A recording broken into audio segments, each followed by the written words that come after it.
corazón, regresamos con nuestra humilde lectura del libro de los Mediums, un libro escrito por Allan Kardec y los espíritus. Hoy vamos a reflexionar sobre la siguiente pregunta. ¿Son todos los espíritus puros iguales? A ver. A medida que los espíritus se purifican y se elevan en la jerarquía espírita, las características distintivas de su personalidad se borran en cierto modo en la uniformidad de la perfección. Con todo, no por eso dejan de conservar su individualidad. Esto es lo que sucede con los espíritus superiores y con los espíritus puros. En esa situación, el nombre que tuvieron en la tierra, en una de las 1000 existencias corporales efímeras por las que pasaron, es algo absolutamente irrelevante.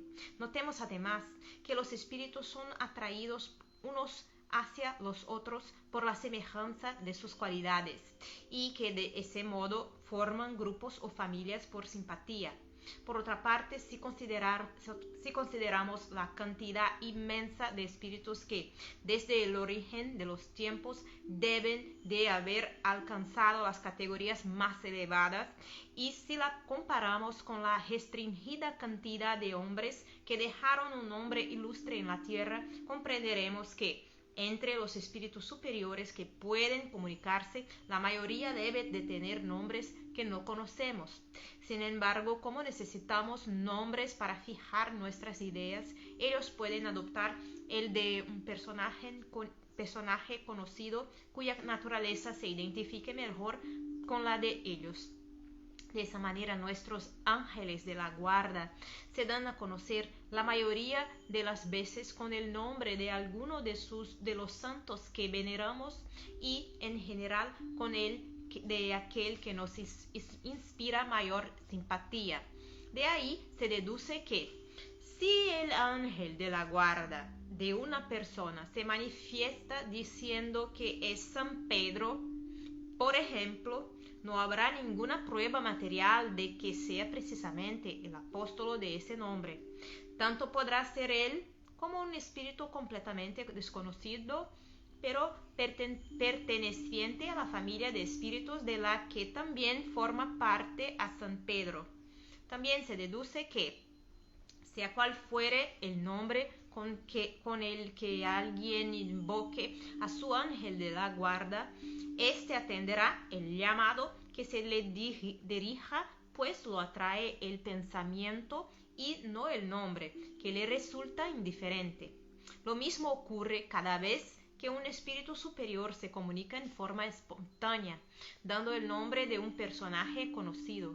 Nada prueba que sea exactamente el espíritu de ese personaje, pero si no dice nada de que contradiga el carácter elevado de este último, existirá la presunción de que se trata de él, y en todos los casos se puede afirmar que, si no es él, debe ser un espíritu de la misma categoría o tal vez alguien a quien él mismo ha enviado.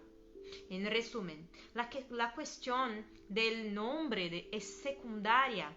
El nombre puede ser considerado como un simple indicio de la categoría que el espíritu ocupa en la escala espírita. Otra es la situación cuando un espíritu que pertenece a un orden inferior se adorna con un nombre respetable para que demos crédito a sus palabras.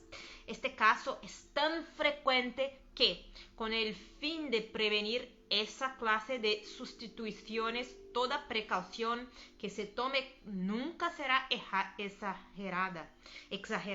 Gracias a esos nombres usurpados y, sobre todo, con la ayuda de la fascinación, algunos espíritus sistemáticos más orgullosos que sabios intentan hacer que se admitan las ideas más ridículas.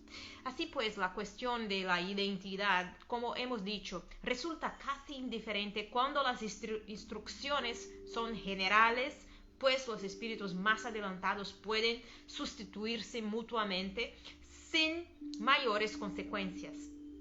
Los espíritus superiores forman, por así decirlo, un todo colectivo cuyas individualidades son para nosotros, con raras excepciones, absolutamente desconocidas. Lo que nos interesa no es su persona, sino su enseñanza. Ahora bien, si la enseñanza es buena, poco importa de que quien la imparte se llame Pedro o Pablo. Lo juzgamos por su calidad y no por sus insignias. Si un vino es malo, la etiqueta no lo hará mejor. No sucede lo mismo con las comunicaciones íntimas, porque ahí se trata del individuo. Es su persona la que nos interesa. Así es lógico que en esas circunstancias procuremos cerciorarnos